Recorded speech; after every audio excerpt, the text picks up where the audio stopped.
Pada saat ini, serigala makam hanya merasa bahwa dia dipermalukan, dan dipermalukan dengan ditekan ke tanah. Tapi melihat wajah tenang Qin Yichen dan bulu serigala menjuntai di tangannya, serigala makam tiba-tiba menjadi pengecut, dan bagaimanapun juga dia telah kehilangan martabat serigala.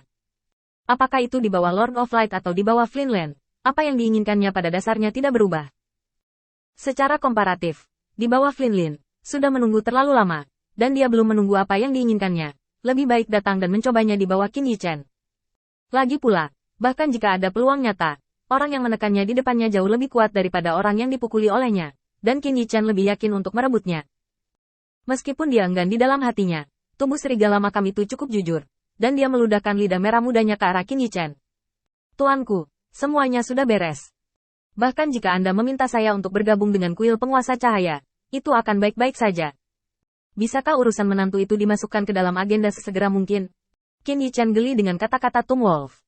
Sayangku, ini penuh dengan menantu. Aku khawatir sangat sulit untuk menemukan serigala yang begitu terobsesi dengan menantu perempuan. Qin Yichen mengulurkan tangan dan menepuk bahu Tum Wolf sebelum berkata. Jangan khawatir, saya akan membiarkan Anda melakukan apa yang saya janjikan. Tapi saya harap Anda akan mengingat apa yang saya katakan kepada Anda. Jika Anda membuat kesalahan, saya akan memotong Anda dan serigala betina bersama-sama.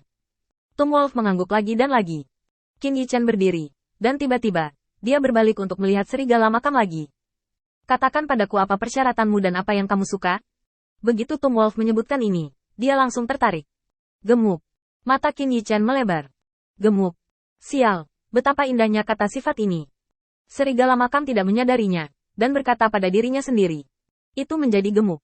Semakin gemuk berarti semakin tinggi status dalam klan, dan hanya putri kepala klan yang layak untukku. Tentu saja, kamu harus sedikit lebih gemuk, lebih disukai beberapa ratus kilogram lebih berat dariku. Tuan Guang, katamu. Benar kan? Sebaiknya dicabut saja. Qin Yichen mendengar garis hitam di kepalanya. Serigala makam ini sangat sederhana. Pikiran Qin Yichen bahwa dia ingin bertanya lagi langsung hilang. Bagaimana cara menanyakan ini? Bahkan jika otak serigala makam dilubangi, beberapa kata sifat kunci tidak dapat ditemukan. Ini adalah batasan dari serigala makam. Hanya bertahan di dunia ini dan memiliki sedikit kekuatan, sedangkan untuk otak sama sekali tidak ada. Qin Yichen menggosok dahinya. Gemuk, aku akan membawakanmu bayi yang besar. Apakah kamu menginginkannya? Tanpa berpikir terlalu banyak, Qin Yichen takut keterbelakangan mental pada serigala makam akan menginfeksi dirinya sendiri. Jadi dia dengan cepat mengirimkan suara ke Fatih. Bagaimanapun, ini semua adalah pelatihan binatang. Mengapa Fatih tidak mencoba lagi pada serigala makam ini untuk melihat apakah metodenya melatih binatang buas telah meningkat? Namun, apa yang ditunggu Qin Yichen kali ini bukanlah jawaban bahagia Fatih. Hanya saja ada sedikit kehilangan pada suara pria gendut itu. Tidak perlu Lord Light, aku tidak ingin tinggal dengan binatang buas itu sekarang. Qin Yichen ragu-ragu sejenak. Lemak, kamu baik-baik saja? Untuk mengatakan bahwa di seluruh kuil penguasa cahaya, orang yang paling autis bukanlah orang yang tidak dapat melihat cahaya seperti Matt. Mereka setidaknya memiliki kelompok kecil untuk berkomunikasi. Tapi di tempat Fatih, sejak Qin Yichen meninggalkan metode mengendalikan binatang terakhir kali, Fatih langsung mulai hidup di perusahaan binatang. Ini membuat Fatih pada dasarnya tidak memiliki kesempatan untuk berkomunikasi dengan orang-orang, dan situasi ini akan berlanjut sampai dia ingin meninggalkan lingkungan seperti itu. Yang paling dikhawatirkan Qin Yichen adalah masalah psikologis Fatih. Lagi pula, setelah tinggal bersama binatang itu untuk waktu yang lama, pikirannya akan selalu menjadi sedikit aneh. Fatih menggelengkan kepalanya dengan cepat. Hanya untuk menyadari bahwa dia hanya berkomunikasi dengan Qin Yichen melalui transmisi suara, dan dia tidak memiliki komunikasi tatap muka, jadi dia berkata dengan cepat. Tidak apa-apa, hanya saja aku sedikit tertekan baru-baru ini. Qin Yichen menghela nafas lega. Keluarlah dan lebih banyak berkeliaran. Kamu tidak bisa terburu-buru. Yang paling kamu butuhkan adalah kesabaran. Kamu telah melakukan pekerjaan dengan baik, jadi jangan terlalu khawatir. Jika kamu memiliki persyaratan, katakan saja padaku, dan aku pasti akan memuaskanmu. Pria gemuk itu mengangguk cepat.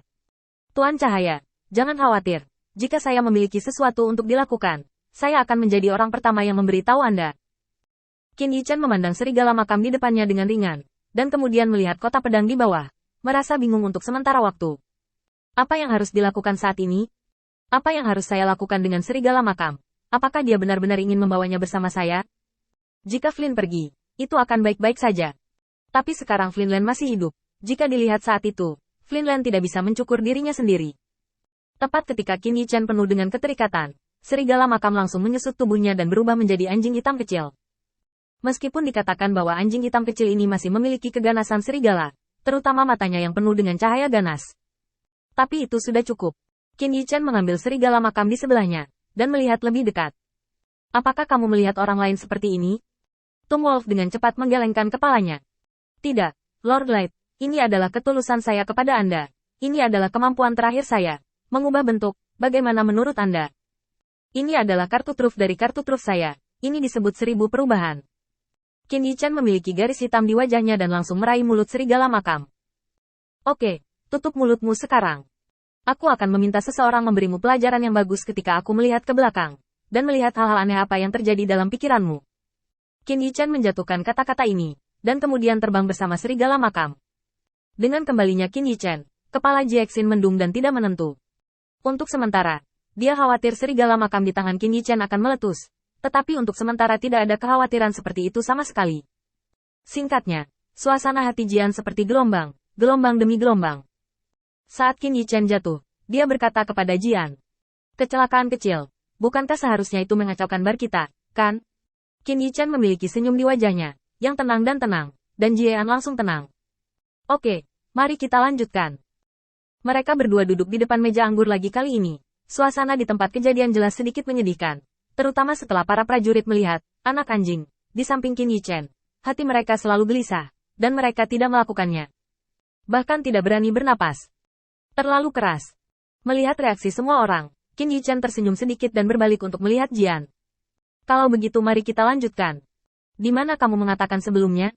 Distribusi kekuatan seperti apa yang ada di alam dewa ini?